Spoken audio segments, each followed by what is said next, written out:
Hello friends, college campus में आप सभी का स्वागत है। आप सभी को पता है कि सीटेट का एग्ज़ाम बहुत ही जल्द शुरू होने वाली है। तो इसी के मद्देनज़र हम आज से जो है सीटेट के कोर्स को कंप्लीट करने वाले हैं। तो हमारे इस चैनल के साथ बने रहें और अगर आप हमारे इस चैनल में नए हैं तो इसे सब्सक्राइब करना ना भूलें। तो चलिए आज हम लोग सीटीपी का जो है पहला पार्ट हम लोग ले रहे हैं, जो कि सबसे इम्पोर्टेंट टॉपिक है माना जाता है। और इससे एग्ज़ाम में आपको 2 से 3 नंबर आपका नंबर पक्का रहता ही है। तो हमारा पहला जो है टॉपिक है वो क्या है, ग्रोथ एंड डेवलपमेंट। तो आज हम लोग ग्रोथ यानी कि हम क्या कर सकते हैं, वृद्धि, और डेवलपमेंट मतलब क्या होता है, विकास के बारे में हम पढ़ने जा रहे हैं। तो चलिए शुरू करते हैं। तो देखिए सबसे पहले क्या है, वृद्धि। वृद्धि को आप अभिवृद्धि भी कह सकते हैं या वृद्धि भी कह सकते हैं, दोनों सेम ही चीज़ है। और इधर से क्या है, विकास हो गया। ठीक है, अब जो इनके बारे में जो है हम जानने की कोशिश करते हैं। तो वृद्धि में पहले देखिए ये क्या है, ये मात्रात्मक होती है।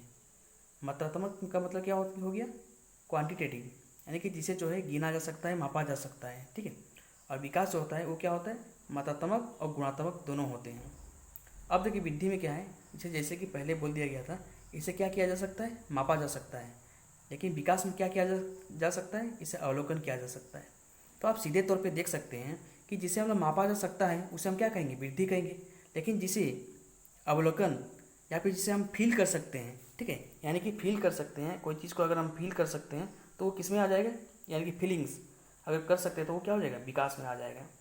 ठीक है, जैसे कि वृद्धि में देखिए एक एग्जाम्पल ले लेते हैं। जैसे कि कोई भी आदमी का जो है हाइट में वृद्धि होना, ऊंचाई में या फिर लंबाई में जो है वृद्धि होना, तो किस में आएगा, हमारे वृद्धि में आ जाएगा। ठीक है, क्योंकि हम इसे क्या कर सकते हैं, आराम से नाप सकते हैं।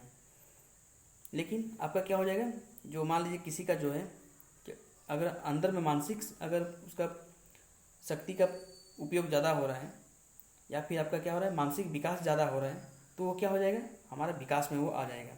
क्योंकि जो हम मानसिक जो परिवर्तन हो रहा है किसी आदमी का, तो उसे हम क्या कर सकते हैं, माप नहीं सकते हैं।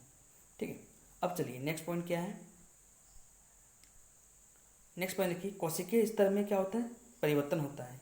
कोशिका स्तर में परिवर्तन का मतलब क्या है, इसमें जो है एक कोशिका से अधिक कोशिका में परिवर्तन होना को हम क्या कहते हैं, कोशिका स्तर में कहते हैं। यानी कि जो है पहले क्या होता है, पहले हमारा एक कोशिका का निर्माण होता है, फिर इसी एक कोशिका से क्या होता है, अनेक कोशिका का निर्माण होता है, और इसी तरह से एक मानव शरीर का शुरुआत हो जाती है या फिर बन जाती है। ठीक है, अब चलिए नेक्स्ट पॉइंट देखिए, इसमें विकास में क्या बोला जा रहा है। विकास में बोला जा रहा है कि इसमें क्या हो रहा है, संगठनात्मक स्तर में परिवर्तन होता है। अब इस संगठनात्मक स्तर का मतलब क्या हो गया, यानी कि देखिए कि मान लीजिए अगर विकास के क्रम में कुछ दोष आ जा रहा है, जैसे कि कुछ विशेष अंग काम नहीं करेगा, तो उसे हम कह सकते हैं संगठनात्मक स्तर। यानी कि जैसे ब्लाइंड मैन, ठीक है, यानी कि कोई मान लीजिए कोई अगर दिव्यांग हो गया किसी कारणवश अगर, तो हम इसे क्या कह सकते हैं, संगठनात्मक स्तर में इसका विकास में इसमें प्रभावित हो सकता है। ठीक है, अब देखिए नेक्स्ट पॉइंट क्या है, वृद्धि विकास का ही एक रूप है। यानी कि जो वृद्धि है वो किसका है, वो विकास का एक रूप है। तो हम ये कर सकते हैं कि वृद्धि भी जो है एक विकास की तरह ही है, काम कर रहा है। लेकिन जब विकास जो होता है वो स्वयं में एक समग्र है, यानी कि सबसे बड़ा रूप है। विकास जो स्वयं में क्या है, बड़ा रूप है। यानी कि अगर हम लोग वेन डायग्राम की अगर बात करें, अगर उससे समझने की कोशिश करें, तो हम ये देख सकते हैं कि विकास के अंदर, ये मान लीजिए ये हमारा विकास हो गया, अगर ये विकास हो जाता है हमारा, ठीक है, तो इसके अंदर में कौन समाहित होगा, इसके अंदर में वृद्धि समाहित हो सकता है, यानी कि वृद्धि हो जाएगा। यानी कि विकास की तुलना में जो वृद्धि है वो छोटा है। ठीक है, अब चलिए नेक्स्ट पॉइंट में देखिए क्या बोला जा रहा है कि ये एक निश्चित समय तक चलती है। ये बात सही है एकदम, कि वृद्धि जो भी होती है वो क्या होता है, एक निश्चित समय के लिए वो चलता रहता है। ठीक है, यानी कि देखिए हम लोग जान सकते हैं कि किसी का लंबाई का बढ़ना, हम लोग तो ना हमेशा ज़िंदगी भर बढ़ते रहते हैं लंबाई में, एक समय ऐसे होता है कि लंबाई बढ़ना बंद हो जाती है, तो उसे हम क्या कर सकते हैं, वृद्धि कर सकते हैं। ठीक है, अब ये देखिए विकास में क्या है कि यह जो है सतत एक क्रमिक रूप से चलने वाली एक प्रक्रिया है, यानी कि कॉन्टिन्यूस प्रोसेस, यह जो है विकास होता है। यानी कि इसे निरंतर रूप से ही हम क्या करते हैं, कोई ना कोई चीज़ को सीख सकते हैं। जैसे मान लीजिए कोई भी चीज़, अगर हम पढ़ाई का बात अगर हम लोग कर रहे हैं, तो ऐसा तो ना है कि सभी लोग जो है, कोई भी आदमी पूरी तरह से सीख गया हो। ऐसे भी तो कुछ हो सकता है कि मतलब बहुत, मान लीजिए जितना भी बड़ा साइंटिस्ट क्यों ना हो जाए, उसे भी कुछ ना कुछ चीज़ों का मतलब जो ज्ञान है नहीं होगा, ठीक है। यानी कि वो भी जो है कभी ना कभी कोई चीज़ को सीख सकता है। तो ये बात है, यानी कि हम ये नहीं कह सकते कि मेरा पूरी तरह से विकास हो गया है, ये कहना पूरी तरह से गलत हो जाएगा। विकास जो है हमेशा चलता ही रहेगा, ठीक है। अब चलिए नेक्स्ट क्वेश्चन। शारीरिक विकास या परिवर्तन जो है वो वृद्धि में आती है। यानी कि जो शारीरिक विकास जो होता है, यानी कि जैसे लंबाई का बढ़ जाना या फिर चौड़ाई का बढ़ जाना या फिर मोटा हो जाना, पतला हो जाना, ये किस में आएगा? ये जो है ये हमारा वृद्धि में आ जाएगा, ठीक है। ये हमारे वृद्धि में आ जाएगा। उसी प्रकार विकास में क्या देखिए, भाषीय परिवर्तन या फिर संज्ञानात्मक परिवर्तन और नैतिक परिवर्तन जो होता है ये हमारे विकास का एक रूप होता है।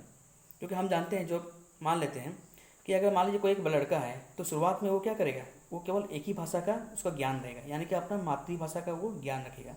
लेकिन जैसे ही बच्चों में विकास की प्रक्रिया होने लगती है तो क्या होता है, तो वही जो एक भाषा सीखा रहता है तो वो धीरे धीरे बढ़ने लगता है। तो उसके साथ साथ मातृभाषा के साथ साथ वो क्या करता है, दूसरा लैंग्वेज जो है उसे एक्वायर करने शुरू कर देता है। ओके, अब चलिए हम लोग, ये रहा हम लोग का जो है वृद्धि और विकास के बारे में जो भी पॉइंट था, ठीक है। यानी कि ये सब हमारा पॉइंट था जिसके बारे में हम लोग अभी डिस्कस कर चुके हैं। अब चलिए नेक्स्ट की ओर। अब देखिए, अब हम पढ़ेंगे कि बालक में विकास की अवस्थाएं, यानी कि जो बाल विकास हम पढ़ रहे हैं तो वो किसके ऊपर रिलेटेड है, वो पूरी तरह से जो है हमारा बालक के ऊपर रिलेटेड है। तो हम लोग पहले जानने की कोशिश ये करेंगे कि बालक में जो विकास हो रहा है उसकी अवस्थाएं क्या है, यानी कि जो बालक जो है वो किन किन अवस्थाओं से होकर पार कर रहा है। तो देखिए ये हमारा अवस्थाएं हो गई। तो इसका जो है विकास की अवस्था में सबसे पहला पीढ़ी जो होता है वो क्या होता है, वो हम लोग का शैशवावस्था होता है, यानी कि इन्फेंसी पीरियड उसे हम कह सकते हैं। हाँ, और एक जरूरी बात है, इसमें आप इसका टाइम पीरियड को भी नोट कीजिएगा। टाइम पीरियड क्या है शैशवावस्था का, वो होता है हमारा बर्थ से 6 ईयर, यानी कि जन्म से 6 साल के बीच की प्रक्रिया को हम क्या कहेंगे, शैशवावस्था कहेंगे। यानी कि कोई बालक अगर जन्म से 6 साल के अंदर में अगर रहेगा तो हम उसे शैशवावस्था कह सकते हैं। अब चलिए, अब दूसरा क्या हो गया, दूसरा हो गया हमारा बाल्यावस्था, यानी कि चाइल्डहुड इसे हम कह सकते हैं। तो देखिए इसका इसका साल क्या है, 6 से 12 साल, ठीक है। यानी कि 6 से 12 साल को हम क्या कहेंगे, बाल्यावस्था कहेंगे। फिर तीसरा देखिए क्या है, किशोरावस्था, ठीक है। किशोरावस्था को क्या कहेंगे हम लोग, देखिए इसका जो टाइम पीरियड होता है 12 से 18 साल के बीच होता है। ओके, अब देखिए अब क्या है उसके बाद जो लास्ट है 4th नंबर, वो देखिएगा पौढ़ावस्था। यानी कि पौढ़ावस्था जो होता है वो 18+, अगर 18+ कोई हो जा रहा है तो उसे हम क्या कर सकते हैं, तो वो पौढ़ावस्था हो गया। लेकिन बाल विकास में जो है हमें इम्पोर्टेंट कौन सा है, हमें इम्पोर्टेंट किशोरावस्था है, शैशवावस्था है और बाल्यावस्था है। पौढ़ावस्था के बारे में हमें जानने की ज़रूरत ज़्यादा नहीं होती है, क्योंकि हम बालक के बारे में बात करें ना, तो 18+ में हो जाने से बच्चा क्या होता है, थोड़ा से बड़े हो जाते हैं। तो इसलिए हम क्या करते हैं, सामान्यतः हम शैशवावस्था का बात करते हैं, बाल्यावस्था का बात करते हैं और किशोरावस्था की बात करते हैं। तो यहाँ तक आप सभी को समझ में आ गया होगा। ओके, अब चलिए हम लोग आगे बढ़ते हैं। अब देखिए फर्दर जो है हम लोग बाल्यावस्था को 2 भागों में बांट दिए। अब देखिए बाल्यावस्था को हम सभी जानते हैं क्या होता है, 6 से 12 साल की उम्र को हम लोग क्या कहते हैं, बाल्यावस्था कहते हैं। ये बात सही है। अब देखिए इस बाल्यावस्था को 2 भाग में बांटें। एक क्या हो गया, एक हो गया हमारा पूर्व बाल्यावस्था और दूसरा क्या हो गया, दूसरा हो गया हम लोग का उत्तर बाल्यावस्था। अब देखिए नोट कीजिएगा कि पूर्व बाल्यावस्था जो होता है तो क्या होता है, 6 से 9 साल के बीच में ये होता है। और उत्तर बाल्यावस्था क्या होगा, 9 से 12 साल के बीच में जो रहेगा उसे हम उत्तर बाल्यावस्था कहेंगे। क्योंकि इसे हम लोग 2 भाग में इसलिए बांटना पड़ा क्योंकि ये जो दोनों का टाइम पीरियड है ना, इस दोनों टाइम पीरियड में बालक जो है भिन्न भिन्न रूप से कुछ परिवर्तन उसमें बच्चों में होता रहता है, तो इसलिए बाल्यावस्था को 2 भाग में बांटना पड़ा। ओके, अब चलिए अब हम लोग नेक्स्ट हम लोग देखते हैं। अब देखिए एक एक चीज़ों के बारे में हम लोग विशेषता है उसको हम लोग जानने की कोशिश करेंगे। जैसे कि शैशवावस्था का क्या विशेषता हो गया, बाल्यावस्था का क्या होगा, या फिर किशोरावस्था के कौन कौन सा विशेषता बच्चों में आ जाती है उस वक्त, हम उसके बारे में हम लोग भी चर्चा करने वाले हैं। अब देखिए पहला चर्चा हम क्या करेंगे, शैशवावस्था की विशेषता के बारे में हम लोग चर्चा करने वाले हैं। तो देखिए हम लोग सभी को पहले पता है शैशवावस्था क्या होता है, जन्म से 6 वर्ष की उम्र को हम लोग क्या कहेंगे, शैशवावस्था कहेंगे। तो देखिए पहला क्या है, मूल प्रवृत्ति पर आधारित व्यवहार। अब देखिए विशेषता में क्या है, सबसे पहला में क्या आ गया, मूल प्रवृत्तियों पर आधारित व्यवहार। यानी कि मूल प्रवृत्ति का मतलब इसमें ये हो रहा है कि जो ये बच्चों का जो कैरेक्टर होते हैं, चरित्र होते हैं, वो क्या होता है, वो मिलावटी नहीं होते हैं। हम सभी जानते हैं ना कि मान लेते हैं अभी हम लोग का जो व्यवहार है, जो चरित्र है, वो क्या हो गया हमारा जो है मिलावटी हो गया है। लेकिन जब बच्चे छोटे रहते हैं तो उन्हें कुछ भी क्या होता है, कुछ भी सिखा देने से वो चीज़ सीख जाता है, ठीक है। तो क्या होता है, वो जो है अपना जो सच्चा जो चरित्र होता है उसे वो पेश करने की कोशिश करते हैं। तो ये हमारा पहला हो गया। अब दूसरा पॉइंट देखिए, शारीरिक विकास में तीव्रता। ये देखिए, ये जो है ये सबसे इंपॉर्टेंट पॉइंट है माना जाता है, क्योंकि ये एग्जाम में बहुत बार पूछा गया है कि शारीरिक विकास जो है सबसे ज़्यादा किस में देखा जाता है, कौन सी अवस्था में देखा जाता है।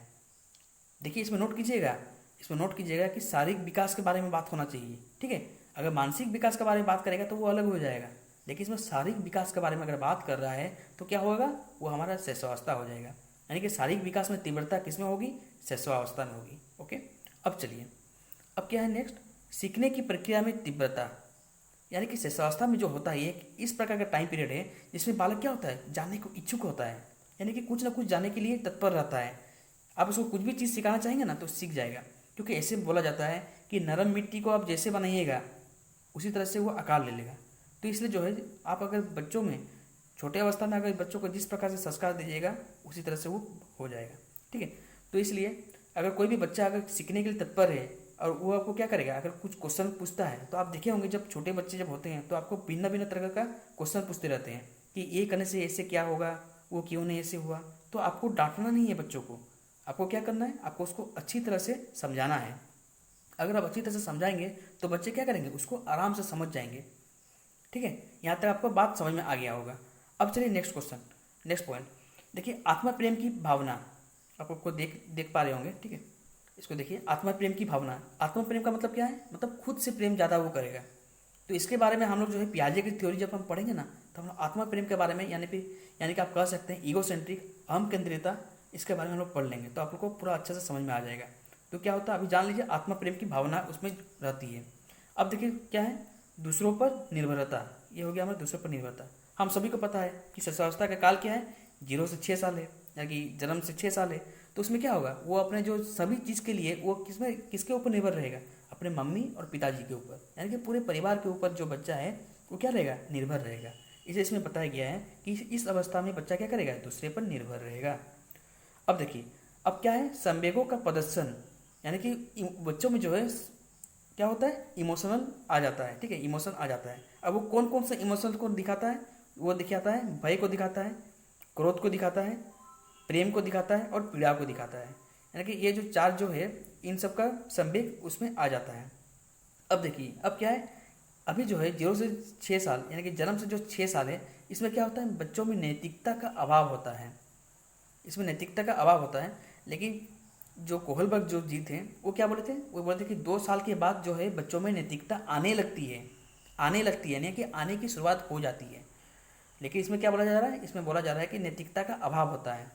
तो हम इसे क्या कहेंगे कि मतलब पूरी तरह से अभाव नहीं होता है, लेकिन कुछ कुछ हो जाता है, क्योंकि कोहलबर्ग की थ्योरी में ये बोल दिया गया है कि 2 साल से ऊपर के बच्चों में क्या होती है, नैतिकता आने लगती है। लेकिन 2 साल से नीचे के जो बच्चे होंगे उसमें क्या होता है, उसमें नैतिकता नहीं रहती है। तो इसमें हम सभी को जानते हैं कि जन्म से 6 साल के बीच है, तो इसमें तो 2 साल से नीचे भी कुछ पॉइंट दिया जा रहा है, तो इसलिए इसमें क्या लिखा गया, नैतिकता का अभाव होता है। अब चलिए, अब क्या है, बच्चों में क्या होता है, अनुकरण द्वारा सीखने की प्रवृत्ति इसमें ज़्यादा होती है। यानी कि अनुकरण का मतलब क्या होता है, अनुकरण का मतलब होता है नकल करना। यानी कि बच्चा जो है इस समय जैसे देखेगा वैसे उसको करने की कोशिश करेगा।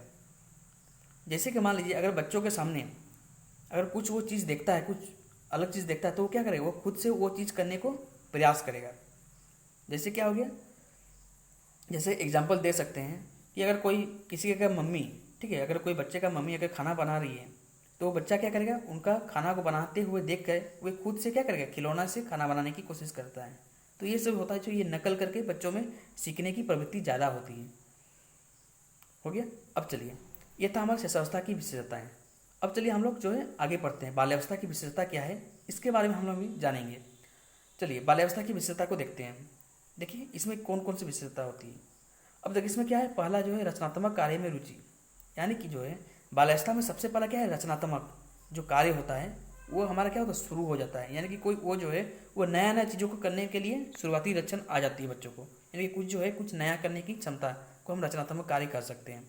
तो इसमें बच्चों में रुचि आ जाती है। यानी कि कोई भी चीज़, मान लीजिए अगर हम रचनात्मक कार्य के अगर बारे में एग्जाम्पल दें तो क्या हो सकता है कि मान लीजिए कोई एक नंबर है, ठीक है, मान लीजिए नंबर है, उसको मतलब वो, या फिर आप बोल सकते हैं कि छोटा से बड़ा बड़ा जो है डाइस है, ठीक है, तो उसको मतलब अच्छी तरह से समझा, मतलब उसको क्या करना, बैठाना, पहले छोटा बैठाएगा फिर बड़ा बैठाएगा, इस तरह से बैठाएगा, या फिर पहले बड़ा बैठाएगा फिर उससे छोटा बैठाएगा फिर उससे छोटा बैठाएगा, इस प्रकार से वो क्या करेगा, उसका उपयोग करेगा, उस प्रकार से वो बैठाएगा। अब चलिए ये समझ गए। अब क्या है, संग्रह करने की प्रवृत्ति। संग्रह करने की प्रवृत्ति का मतलब क्या है, संग्रह का मतलब होता है इकट्ठा करना, यानी कि अगर बच्चे को अगर कोई चीज़ पसंद आ जाता है तो क्या करता है, वो उन सब चीज़ों को इकट्ठा करना शुरू कर देता है। जैसे कि मान लीजिए कोई बच्चा को अगर पेंसिल, कोई अगर अच्छा पेंसिल आया है या फिर अच्छा पेन आया है, अगर उसको पसंद आ जाता है तो वो क्या करता है, वो उसी टाइप का पेन को या फिर पेंसिल को अधिक से अधिक मात्रा में खरीदना शुरू कर देता है, और उसे क्या करता है, संग्रह करना या फिर इकट्ठा करना शुरू कर देता है। अब चलिए, अब नेक्स्ट पॉइंट देखिए, सामाजिक गुणों का विकास। अब देखिए इसमें क्या होता है, बाल्यावस्था में जो होता है, बच्चे क्या करते हैं, स्कूल जाना शुरू कर देते हैं, क्योंकि 6 से 12 साल हो गया है। अब जैसे ही स्कूल जाना शुरू करेंगे तो क्या करेंगे, वो अपने घर से निकलेंगे, और जैसे ही घर से निकले मतलब कहाँ पे प्रवेश कर गए, वो समाज में प्रवेश कर गए। तो यानी कि अगर समाज में प्रवेश कर रहे तो समाज का बहुत सारी चीज़ों को वो सीखेंगे। तो इस प्रकार से बच्चों में क्या होता है, सामाजिक गुणों का विकास होना शुरू हो जाता है। चलिए अब हम नेक्स्ट पॉइंट की ओर देखते हैं, वो है हमारा नैतिक गुणों का विकास। ठीक है, यानी कि अब जो है बच्चों में क्या होता है कि नैतिक गुणों का विकास होना शुरू हो जाती है। लेकिन शिशुअवस्था में क्या था कि नैतिक गुणों का अभाव होता था, लेकिन बाल्यावस्था में क्या हो जाएगा, नैतिक गुणों का विकास होगा। अच्छा, नैतिकता का मतलब क्या है, नैतिकता का मतलब ये हो गया कि वो जो है बड़ों के सामने या फिर किस प्रकार से या फिर छोटों के सामने किस प्रकार से वो बात कर पा रहा है। ठीक है, तो उसको हम नैतिकता कह सकते हैं। तो बच्चों में जो है अभी जो है अच्छी तरह से मतलब नैतिक गुणों का विकास होने लगता है। अब देखिए, अब नेक्स्ट पॉइंट क्या है, सामूहिक प्रवृत्ति की प्रबलता। यानी कि देखिए सामूहिक प्रवृत्ति की प्रबलता का मतलब क्या है कि इस समय में बाल्यावस्था में क्या होता है कि बच्चों जो हैं समूह बनाना शुरू कर देता है। यानी कि अब जो है बच्चे क्या करेंगे, अब समूह में रहेंगे, यानी कि अपने पीयर ग्रुप के साथ रहेंगे, दोस्त के साथ रहेंगे। तो ये जो है सामूहिक कार्य करना वो शुरू कर देता है।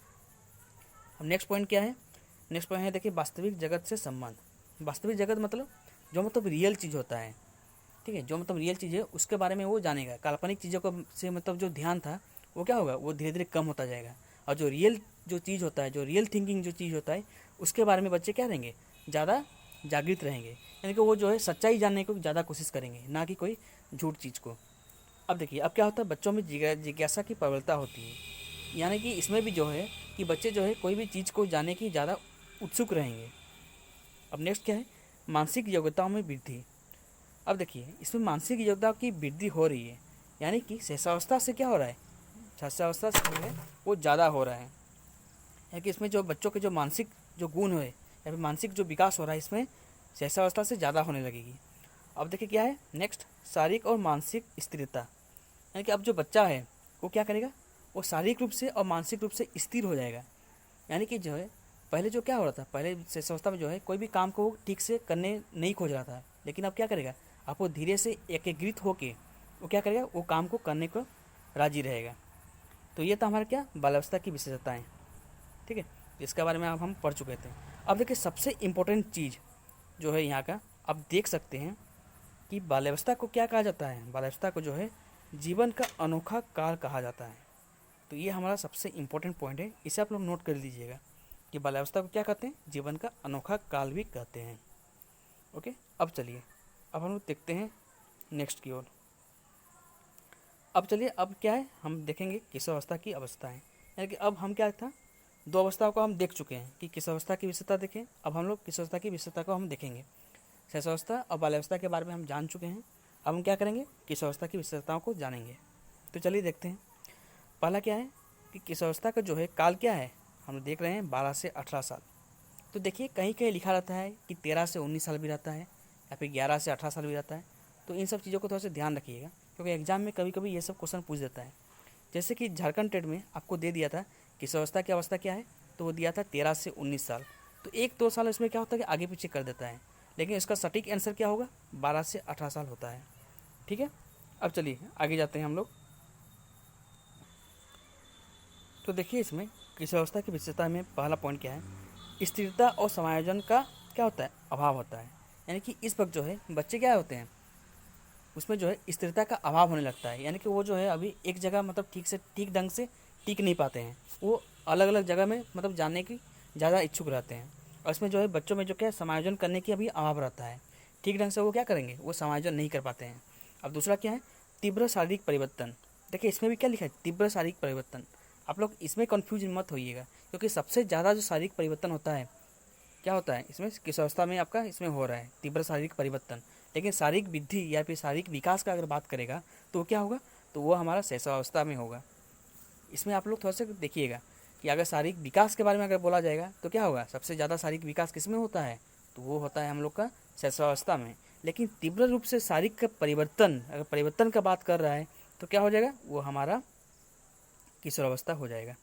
अब देखिए इसमें क्या होगा, अब देखिए हम लोग जानते हैं किशोरावस्था में जो है ना सबसे मतलब ऊपर स्टेज हो गया है, तो ऊपर स्टेज में क्या होगा, यानी कि जैसे जैसे स्टेप आप लोग ऊपर उठते जाएंगे तो उसके पीछे वाले स्टेप से क्या होगा, थोड़ा सा ज़्यादा एडवांस होते रहेंगे। बात सही है ना। तो इसी प्रकार से इसमें क्या हो रहा है, किशोरावस्था जो है एडवांस है, क्योंकि वो बाल्यावस्था और शैशवावस्था से थोड़ा सा ज़्यादा ऊपर में हो जा रहा है, और उसका उम्र भी क्या है थोड़ा सा बढ़ जा रहा है। तो जैसे हम लोग जानते हैं जैसे जैसे हम लोग का उम्र बढ़ता रहता है, हम लोग को समझने सोचने समझने की शक्ति क्या होती है, बढ़ती जाती है। ओके, इतना तक आप लोग समझ गए होंगे। तो इसमें क्या हो रहा है कि अधिकतम मानसिक विकास इसमें बच्चों का होने लगता है, यानी कि मानसिक विकास जो है पूरे अच्छी तरह से इसमें हो जाती है। अब क्या है नेक्स्ट पॉइंट, व्यवहार में विभिन्नता। अब इसमें क्या होता है, बच्चे जो हैं व्यवहार में उनका मतलब अलग हो जाता है, विभिन्नता आ जाती है, यानी कि वो जो है अलग अलग लोगों के साथ अलग अलग तरीके का व्यवहार करना शुरू कर देते हैं। अब नेक्स्ट क्या है, व्यवसाय का चुनाव। अब देखिए किशोरावस्था में क्या होता है कि वे जो है अब इस लेवल का आ चुके हैं कि वो सोचते हैं कि हमें बड़े होने से क्या करेंगे, हम कौन सा मतलब जो है बिजनेस को हम चुनेंगे। तो अभी से मतलब उसमें जो है परेशानी आ जाती है बच्चों में कि हम बड़े होने से कौन सा मतलब व्यवसाय लेंगे करेंगे। तो इसलिए वो क्या करते हैं, वो सोच समझ के जो है कोई भी व्यवसाय का चुनाव करने के लिए सोचते हैं। अब देखिए फिर नेक्स्ट पॉइंट क्या हो गया, समाज सेवा की भावना। यानी कि जो है इस साल में, यानी कि जो किशोरावस्था में क्या होता है कि बच्चों में जो है समाज सेवा का भाव थोड़ा सा जागृत हो जाता है। वे क्या करते हैं, वो सोचते भी हैं, वो देश प्रेम की भावना भी उनमें आ जाती है। वो सोचते हैं कि हम देश के लिए कुछ भी कर सकते हैं, देश के लिए मर मिटेंगे, वो ऐसे बात उनमें आ जाती है। तो यानी कि वो समाज सेवा करने के लिए उत्सुक रहता है। कब, 12 से 18 वर्ष के अंदर, यानी कि किशोरावस्था में। ओके, अब देखिए इसमें क्या होता है, जीवन दर्शन का इसमें निर्माण होने लगता है। फिर देखिए इसमें क्या होता है नेक्स्ट, काम शक्ति की परिपक्वता, यानी कि जो इसमें सेक्सुअल हैबिटल है इसमें क्या होता है, इसमें इंक्रीज होने लगती है। अब नेक्स्ट क्या है, स्वतंत्रता और विरोध की भावना। इसमें देखिए इसमें क्या है, किशोरावस्था क्या है ना, किशोरावस्था जो है वो क्या होता है, बाल्यावस्था और प्रौढ़ावस्था की बीच की कड़ी होती है, यानी कि मिडिल टर्म हो जाता है। यानी कि किशोरावस्था के में जो बालक होते हैं वो क्या सोचते हैं, वो सोचते हैं कि हम बड़े हो गए हैं, ठीक है, वो सोचते हैं कि बड़े हो गए हैं। लेकिन जो उनसे जो बड़े होते हैं यानी कि प्रौढ़ अवस्था के जो लोग होते हैं वे क्या सोचते हैं कि वे अभी बच्चे हैं, ठीक है ना। क्योंकि आप देखे होंगे इस साल में जो है बच्चे जब कुछ बदमाशी करते हैं तो उनके घर में वाले क्या बोलते हैं कि बेटा तुम अभी, अगर मान लीजिए एक अच्छा सा एग्जाम्पल लेते हैं, रियल लाइफ का एग्जाम्पल लेते हैं, तो आप क्या है आराम से सोच पाइएगा। मान लीजिए एक घर में दो बच्चे हैं, एक क्या हो गया, एक बच्चा जो है वो किशोरावस्था में पहुंच गया है, ठीक है, और उसका एक छोटा भाई है। ओके, यहाँ तक समझ गए। तो क्या होता है, अगर वो जो बड़ा बच्चा है जो किशोरावस्था में पहुंच गया है, अगर वो अपना भाई को क्या करता है, मारता है, तो क्या बोलेगा उसका मम्मी बोलेगा कि बेटा तुम अभी बड़े हो गए हो, अपने छोटे भाई को नहीं मारो, ये बोलेगा। यानी कि उसका मम्मी तो बोल रही है कि भाई तुम अभी बड़े हो गए हो, ठीक है। तो लेकिन वही लड़का को, जब वो लड़का क्या करता है, उसका पिताजी का बाइक चलाने के लिए वो मांग रहा था चाबी, तो उसका पिताजी या फिर उसका मम्मी क्या बोलते हैं कि तुम अभी इतना भी बड़े नहीं हुए हो कि तुम गाड़ी चलाओ।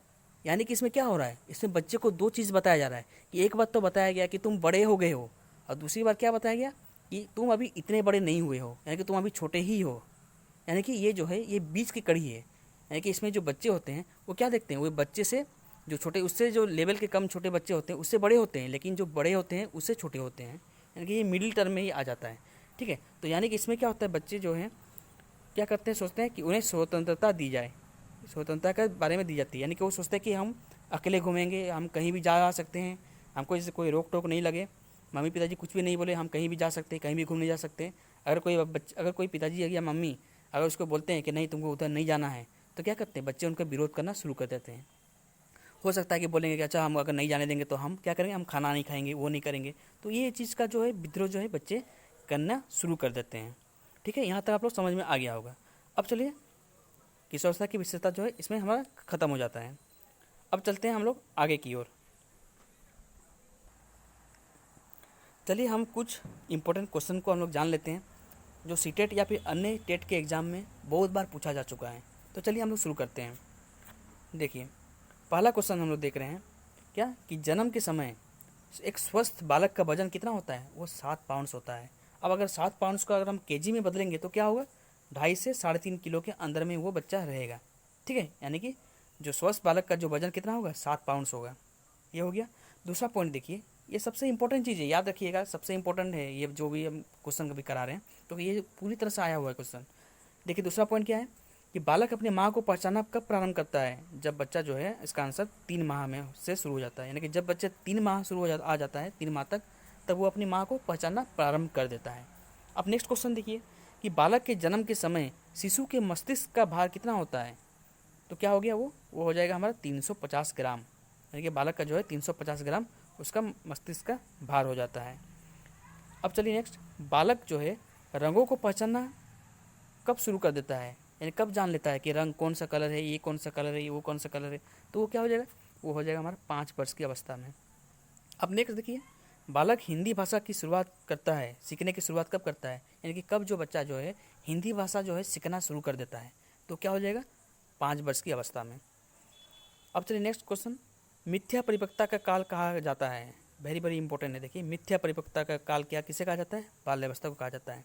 क्यों कहा जाता है, क्योंकि इस समय जो है बालक जो है झूठ बोलना शुरू कर देते हैं। ठीक है, तो थोड़ा सा सावधान रहिएगा, बच्चे जो है मिथ्या परिपक्वता का काल इसी में आ जाता है, झूठ बोलना शुरू कर देते हैं। अब बच्चों के मासूमियत को मजाक के मत देखिएगा, क्योंकि वो कभी कभी क्या करते हैं, वो आप सोचेंगे कि बच्चा सही बोल रहा है, लेकिन बच्चा जो है गलत भी बोल रहा हो सकता है, या फिर झूठ बोल रहा हो सकता है। ठीक है, अब चलिए नेक्स्ट देखिए, विकास की शुरुआत जो होती है कब से होती है। देखिए ये क्वेश्चन जो आया हुआ है, तो इसमें क्या होगा, तो ये जो होती है ये गर्भावस्था में शुरू हो जाती है। कभी कभी आपको ये लिखा रहेगा कि जन्म के बाद होगा, या फिर 5 साल के बाद, 10 साल के बाद, लेकिन हम लोग क्या जानते हैं, विकास जो होता है गर्भ से शुरू हो जाता है और जीवन पर्यंत चलता रहता है। ठीक है, तो विकास की शुरुआत गर्भावस्था में शुरू हो जाती है। अब चलिए नेक्स्ट क्वेश्चन, किस अवस्था में बालक के मस्तिष्क का भार कब से कितना होता है, तो होता है 1200 से 1400 ग्राम के बीच होता है। अब चलिए नेक्स्ट क्वेश्चन, खिलौने का आयु कहा जाता है, यानी कि खिलौने का आयु किसे कहते हैं, उसे कहते हैं पूर्व बाल्यावस्था को हम क्या कहते हैं, खिलौने का आयु कहते हैं। यानी कि बच्चे जो है ज़्यादातर अपने डॉल हो गया, या फिर छोटे मोटे जो अपने गाड़ी उड़ी होते हैं, छोटे मोटे जो खिलौना होता है उससे खेलना ज़्यादा पसंद करते हैं। ओके, अब चलिए, अब क्या है देखिए, किस स्तर में बच्चे अपने समकक्षी वर्ग के सक्रिय सदस्य हो जाते हैं। समकक्षी वर्ग मतलब क्या होता है, यानी कि समान लेवल, सेम लेवल, यानी कि क्लासमेट आप कह सकते हैं। ठीक है, यानी कि जो मतलब उसका हम उम्र कह सकते हैं, जिसका मतलब एज दोनों का बराबर होगा, उससे बच्चे का सक्रिय सदस्य हो जाते हैं। इसमें सक्रिय भी देखिएगा, मतलब एक्टिव मेंबर कह सकते हैं, तो वो होता है किशोरावस्था में। अब देखिए नेक्स्ट जो है, गैंग एज कहा जाता है, किसे गैंग एज कहा जाता है, गैंग एज कहा जाता है उत्तर बाल्यावस्था को। अब देखिए, अब 6 नंबर देखिए, इसमें पॉइंट नंबर देखिए, सीखने का आदर्श काल किसे कहते हैं, सीखने का आदर्श काल शैशवावस्था को कहते हैं। किसके अनुसार अगर बोला जाए तो वो किसमें हो जाएगा, वैलेंटाइन के अनुसार, क्योंकि वैलेंटाइन का थ्योरी में ये बताया गया है, वैलेंटाइन जी ने ये बताए थे कि सीखने का आदर्श काल शैशवावस्था में होता है। यानी कि इस वक्त बच्चों को आप जिस तरह से शिक्षा देंगे, उस तरह से वो बच्चा जो है एक्वायर कर लेगा उस लर्निंग को। ठीक है, तो इसलिए क्या होता है कि बच्चों को जो है इस अवस्था में अच्छी से अच्छी चीज़ों को सिखाया जाना चाहिए। यानी कि धार्मिक चीज़ अगर बच्चों को सिखाया जाएगा तो क्या होगा, वो जो है रीति रिवाज को अच्छी तरह से सीखेगा। कुछ अच्छा सोच दीजिए, कुछ पंचतंत्र की कहानियाँ पढ़ाइए। ठीक है, तो इस प्रकार से बच्चों को सिखाया जाता है। अब चलिए नेक्स्ट, अब देखिए, भाषाई विकास सबसे अधिक होता है, यानी कि जो भाषा का जो विकास है वो सबसे अधिक कब होता है, तो वो होता है बाल्यावस्था। यानी कि सबसे अधिक जो है बच्चा जो है क्या करेगा, बाल्यावस्था में जो है भाषाई विकास सबसे उसमें अधिक होने लगता है।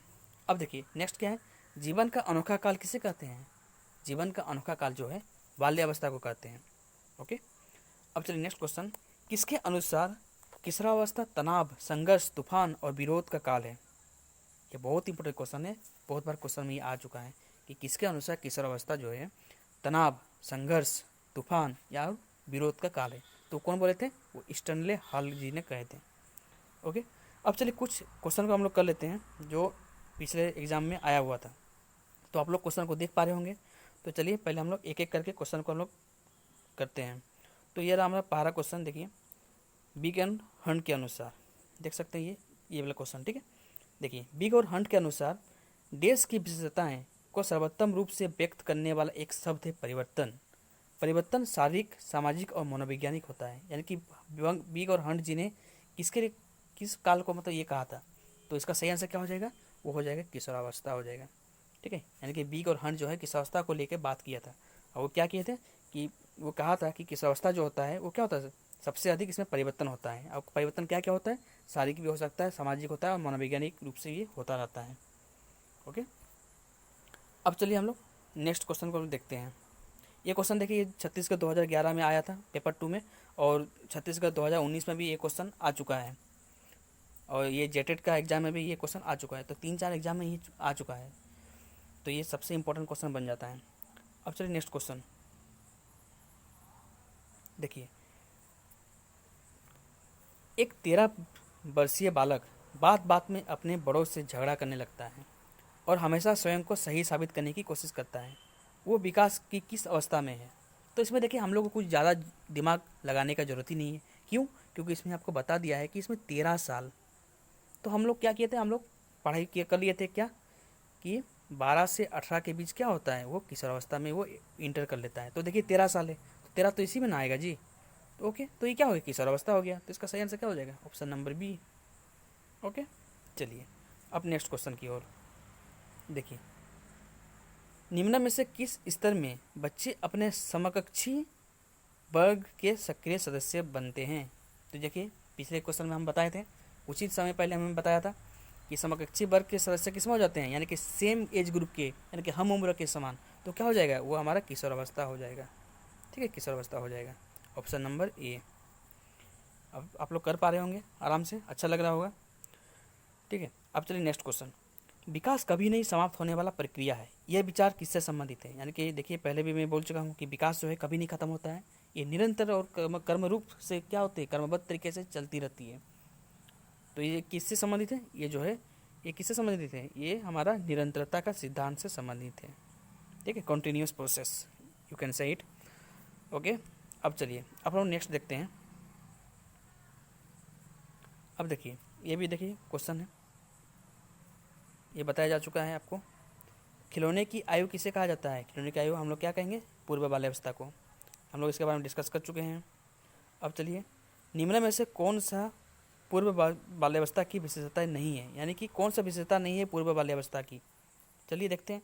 दल समूह में रहने की अवस्था, या फिर अनुकरण करने की अवस्था, या फिर प्रश्न करने की अवस्था, या फिर खेलने की अवस्था। ठीक है, तो इसका सही आंसर क्या हो जाएगा, इसमें देखिए नहीं है दिया गया है, इसलिए आपको क्या करना, ध्यान से देखना है। तो इसका सही क्या हो जाएगा, इसमें दल समूह में रहने की अवस्था भी होगा, ये भी होगा और ये भी होगा।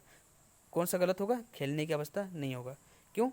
आप बोलेंगे कि खेलता तो है बच्चा, लेकिन क्या होता है कि खेलने की अवस्था का मतलब क्या हो गया, मतलब बच्चे जो है ज़्यादातर खेलने में ज़्यादा ध्यान रहता है। तो खेलने में ज़्यादा ध्यान कब रहता है, उत्तर बाल्यावस्था में। अगर उत्तर बाल्यावस्था की बात किया रहता तो ये खेलने की अवस्था सही होता, लेकिन इसमें क्या है, पूर्व बाल्यावस्था की बात की जा रही है। ठीक है, अब चलिए नेक्स्ट क्वेश्चन की ओर देखते हैं। देखिए क्वेश्चन नंबर 65 इसमें दिया गया है कुछ। देखिए ये हरियाणा टेट में ये क्वेश्चन आ चुका है हमारा। 6 या 7 वर्ष का बालक दूसरे के विचारों को स्वीकार करने के योग्य नहीं होता, यानी कि दूसरे के विचार को वो मानने की उतना ज़्यादा अच्छी तरह से मानने नहीं खोजता है। तो क्यों? क्योंकि ऑप्शन देखिए, क्योंकि वो बहुत छोटा होता है, या फिर क्योंकि वो अहम केंद्रित होता है, क्योंकि वो बुद्धिमान नहीं होता है, या फिर क्योंकि वो कल्पनाशील होता है। तो इसका सही आंसर क्या हो जाएगा, क्योंकि वो अहम केंद्रित होता है। ठीक है, तो ये जो है आपका नहीं होता है के बारे में बोला गया है, तो क्या हो जाएगा, क्योंकि वो अहम केंद्रित होता है, इसलिए क्या हो गया, दूसरों की बातों को स्वीकार करने का योग्य नहीं होता है वो, क्योंकि वो अहम केंद्रित होता है, यानी ईगोसेंट्रिक। इसका अर्थ हो गया ईगोसेंट्रिक। ओके, तो ये जो ईगोसेंट्रिक बात किया था वो किसने किया था, ये जो है पियाजे साहब ने किए थे। तो पियाजे के थ्योरी में हम लोग इसके बारे में जानेंगे। अब चलिए नेक्स्ट क्वेश्चन। 6 से 11 वर्ष आयु वर्ग के बालकों को सीखने के लिए आवश्यक है, यानी कि 6 से 11 साल के बालक है उसको किस तरह से आप सिखाइएगा। ओके, तो देखिए पहला नंबर ऑप्शन, मूर्त क्रियाओं या फिर अनुभवों की उपलब्धता के द्वारा, शिक्षक द्वारा ज्ञान का स्थानांतरण, या फिर रटने के लिए अवसरों की व्यवस्था, या फिर कक्षा में उच्च स्थान प्राप्त करने की प्रेरणा। यानी कि देखिए पहला तो क्या हो गया, पहला जो हमारा जान सकते हैं कि रटने वाला जो बात है एकदम सरासर गलत है, क्योंकि कोई भी चीज़ को अगर रटा करके कोई भी चीज़ सिखाया नहीं जा सकता है। ठीक है, क्योंकि आज अगर आप रट करके सीख ले सकते हैं तो बाद में वो कुछ साल बाद आप भूल भी जाएंगे, तो उसमें बच्चों का कुछ भी विकास होने वाला नहीं है। अब कक्षा में अगर आप उच्च स्थान प्राप्त करने की प्रेरणा देंगे कि भाई आप अगर सभी बच्चा को बोलेंगे कि आपको फर्स्ट होना है, फर्स्ट होना है, क्लास में पहला वर्ग में लाना है, तो ऐसे थोड़ा ना चलेगा जी। ऐसे थोड़ा ना होता है कि आप सब पढ़ाएंगे सभी को और सभी को ही सभी मतलब रोल नंबर 1 लाए, ऐसा तो नामुमकिन है। तो इसका सही आंसर क्या हो जाएगा? इसका सही आंसर हो जाएगा ऑप्शन नंबर ए, यानी कि मूर्त क्रियाओं या फिर अनुभवों की उपलब्धता। अब देखिए मूर्त क्रिया क्या होती है। मूर्त क्रिया का मतलब ये हो गया कि जो भी बालक देख पाता है, यानी कि जो भी चीज़ हम लोग देख पा रहे हैं, ठीक है, तो वो हमारा क्या हो गया? वो हमारा मूर्त क्रिया हो जाती है। तो ये हमारा मूर्त क्रिया हो गया, ठीक है। अब चलिए नेक्स्ट क्वेश्चन, निम्न में से किसकी भूमिका पूर्व बाल्यावस्था में बालक के संवेदनात्मक विकास हेतु सर्वाधिक महत्वपूर्ण है? यानी कि बच्चों में जो है संवेदनात्मक विकास होना जरूरी है पूर्व बाल्यावस्था में, तो आप किसके सामने रखिएगा कि वो जो है बच्चों में संवेदनात्मक विकास अच्छा से होगा? तो देखिए ऑप्शन देखिए, अध्यापकों की, सगी साथियों की, पड़ोसियों की, या फिर माता पिता की। तो ये बहुत ही इजी क्वेश्चन है, इसको आप लोग आराम से कर सकते हैं। तो इसका सही आंसर क्या हो जाएगा? इसका सही आंसर हो जाएगा माता पिता की, क्योंकि माता पिता जी जो है वो बच्चों को क्या करते हैं? सर्वांगीण विकास कराने में सबसे ज़्यादा सहायक होते हैं, ठीक है। तो ये था हमारा यहाँ का तक का क्वेश्चन। अब चलिए हम लोग नेक्स्ट हम लोग देखते हैं। देखिए वीडियो बड़ा हो सकता है, वीडियो को पूरी तरह से देखिए, बीच में स्किप मत कीजिए, क्योंकि ये जो है एक एक नंबर को नहीं तो आप लोग तरस जाइएगा। ये बहुत इंपॉर्टेंट क्वेश्चन होने वाला है, ठीक है। और अगर आप लोग इस चैनल में नए हैं तो सब्सक्राइब कर दीजिएगा, और हो सके तो लाइक बटन, अगर आपको पसंद आए वीडियो तो लाइक बटन में क्लिक कर दीजिएगा। इससे हमें मोटिवेशन मिलती है और हम अच्छी तरह से वीडियो बनाने की कोशिश करते हैं। अगर कुछ भी खामियां इसमें होती है तो आप लोग कमेंट बॉक्स में आप लोग जाके आराम से कमेंट कर सकते हैं। तो चलिए हम लोग समय बर्बाद न करते हुए तो आगे बढ़ते हैं। अब देखिए, अब हम जानेंगे कि विकास के क्षेत्र क्या है। जो हम लोग विकास के बारे में इतना कुछ पढ़ रहे थे ना जी, तो इसके विकास के क्षेत्र कौन कौन सा हो सकता है। तो देखिए इसमें विकास के क्षेत्र में अगर बताया जाए तो क्या हो गया, 4 क्षेत्र के बारे में इसमें बताया जा रहा है। एक क्या हो गया? शारीरिक, दूसरा क्या हो गया? संज्ञानात्मक, तीसरा सामाजिक, और चौथा संवेगात्मक। यानी कि विकास अगर कोई बच्चा, कोई भी बालक में अगर विकास हो रहा है तो उन्हें जो है इन चारों से होके जाना पड़ेगा, यानी कि इन चारों उसमें क्या होगी? समाहित होगी। कौन कौन सा? एक शारीरिक हो जाएगा, फिर क्या हो जाएगा आपका? संज्ञानात्मक हो जाएगा, फिर सामाजिक हो जाएगा, और संवेगात्मक हो जाएगा।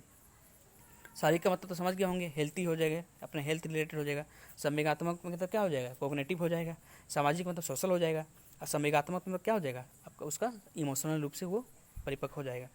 ओके, अब चलिए नेक्स्ट हम लोग देखते हैं।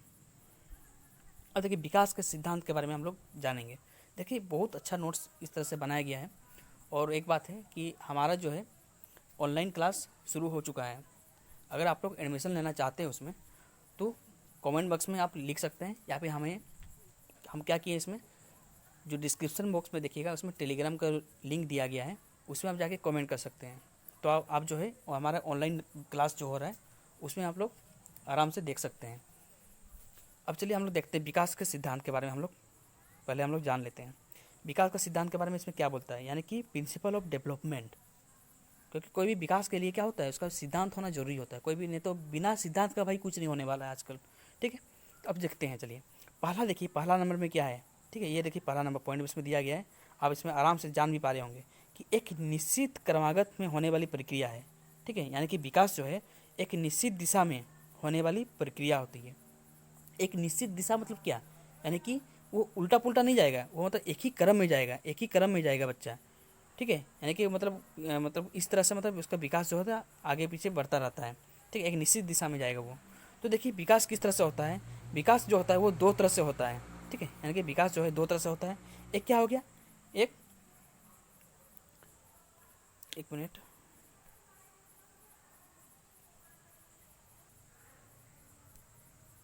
हाँ।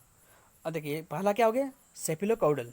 सेफिलोकॉर्डल का मतलब क्या हो गया, यानी कि बच्चों का जो विकास होता है वो कहाँ से शुरू होता है, वो सिर से पैर की ओर जो होता है उसमें बच्चों का विकास होता है। यानी कि सिर से पैर की तरफ उसमें बच्चों के विकास होना शुरू होता है। ओके, अब देखिए दूसरा क्या होता है, प्रॉक्सिमी डिजिटल। प्रॉक्सिमी डिजिटल का मतलब क्या हो गया, यानी कि निकट से दूर की ओर या फिर केंद्र से बाहर की ओर आप बोल सकते हैं। ये जो क्वेश्चन है ये 2-3 बार क्वेश्चन में सीटेट में आ चुका है, ठीक है। इसमें ये पूछा गया था कि सेफिलोकॉर्डल जो होता है इनमें से क्या होता है, सेफिलोकॉर्डल जो विकास होता है इसमें से कौन सा होता है। इसमें आपको ऑप्शन दे देगा, सिर से पैर की ओर विकास होना, या फिर निकट से दूर की ओर विकास होना, केंद्र से बाहर की ओर विकास होना, या फिर निकट से नज़दीक, या फिर इसी प्रकार से 4 ऑप्शन आपको दे देगा। तो आपको क्या मानना है, सिर से पैर की ओर। देखिए इसको किस प्रकार से आप याद रखिएगा, सेफिलोकोडल जो है ना, सेफिलोकोडल जो है इसको आप इस तरह से आप याद रख सकते हैं। देखिए पहले क्या है, पहले आप देख सकते हैं सी लिखा है, सी लिखा है ना, सेफी यानी कि सी से क्या होता है, सिर, सी से सिर होता है, ठीक है। तो यानी कि सिर से पैर की तरफ जाएगा सेफिलोकोडल में। ओके, तो एक याद रख देंगे तो दूसरा ऑटोमेटिकली याद हो जाएगा। अब देखिए इसमें नोट, देखिए नोट करके इसमें लिखा गया है, एक मिनट, इसमें देखिए नोट करके लिखा गया है, क्या लिखा गया है, प्रॉक्सिमल डिजिटल में पहले बच्चा क्या करेगा, चीज़ों को दोनों हाथों से उठाता है। यहाँ देखिए ये चीज़ों है, ठीक है, ये गलत हो गया है, ठीक है, चीज़ों को दोनों हाथों से उठाता है, फिर हथेली में से, फिर उंगली से उठाता है। आप लोग देखे होंगे कि जब भी कोई छोटा बच्चा होता है वो क्या करता है, अगर उसको हम लोग बोतल लाने के लिए बोलेंगे, क्या करेंगे, अगर कोई भी चीज़, बोतल क्या, उसको गिलास भी अगर लाने के लिए कहा जाएगा तो क्या करेगा, वो पहले दोनों हाथों से पहले उठाएगा, ठीक है, दोनों हाथों से उठाएगा, फिर अपना शरीर में लगाएगा, फिर वो लाएगा, ठीक है। तो जैसे जैसे बच्चा क्या होता है, बड़ा होता रहता है, तो क्या होगा, अपने दोनों हाथों से छोड़ के एक हाथ से लाएगा, हथेली से लाएगा, फिर धीरे धीरे क्या करेगा, अपना दो उंगली से भी कोई भी चीज़ को ला सकता है। ओके, और कभी कभी इतना बड़ा हो जाता है कि अपना कोई करतब दिखाते हुए भी आ सकता है। ओके, तो इसमें देख सकते हैं कि प्रॉक्सिमल डिजिटल में क्या होता है, पहले बच्चा चीज़ों को दोनों हाथों से उठाता है, फिर हथेली से, फिर उंगली से, यानी कि इसमें क्या हो रहा है, इसमें जो विकास हो रहा है, इसमें विकास किस प्रकार से हो रहा है, केंद्र से बाहर की ओर। मान लेते हैं, अगर मान लीजिए एक किसी का अगर बॉडी बना देते हैं हम लोग, ठीक है, एक मिनट,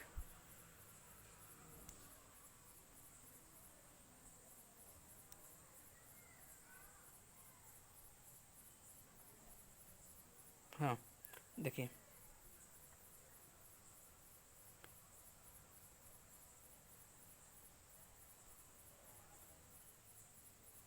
अगर मान लेते हैं, अगर ये मान लीजिए हमारी बॉडी बन गया, अगर किसी का बॉडी बन रहा है, ठीक है, अगर बॉडी बना रहे हैं हम कोई बच्चा का, तो क्या होगा,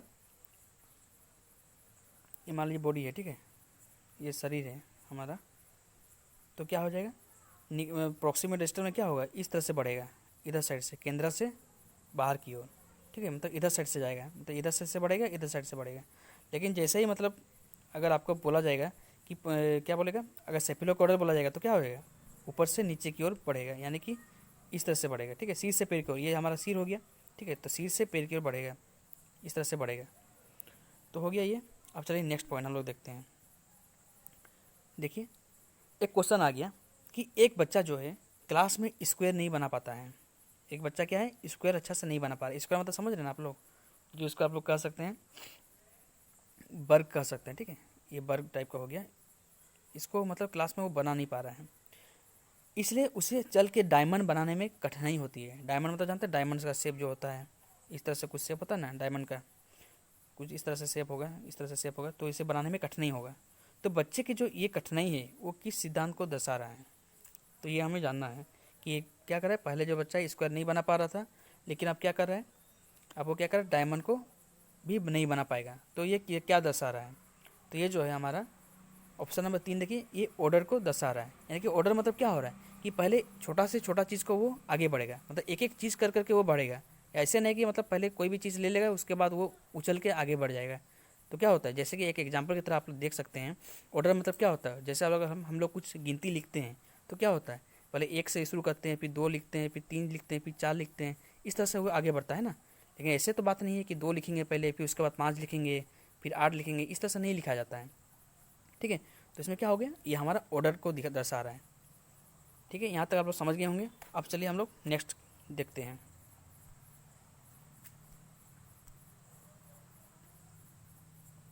हाँ अब देखिए, अब दूसरा सिद्धांत है, क्या है, व्यक्तिगत विभिन्नता, ठीक है, पहले तो हमने देख लिए कि क्रमागत चलने वाली प्रक्रिया है, देख लिए थे। अब देखिए दूसरा पॉइंट क्या है, व्यक्तिगत विभिन्नता है।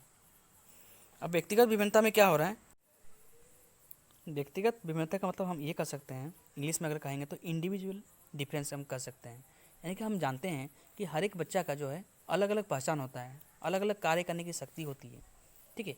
मान लीजिए अगर हम लोग पढ़ाई की बात करेंगे तो आप लोग देखे होंगे कि ऐसे बच्चे भी होते हैं जो कोई भी पाठ को जो है जल्दी से समझ जाते हैं, लेकिन ऐसे भी बच्चे होते हैं जो जिसे बार बार समझाने से भी वो समझ नहीं पाता है।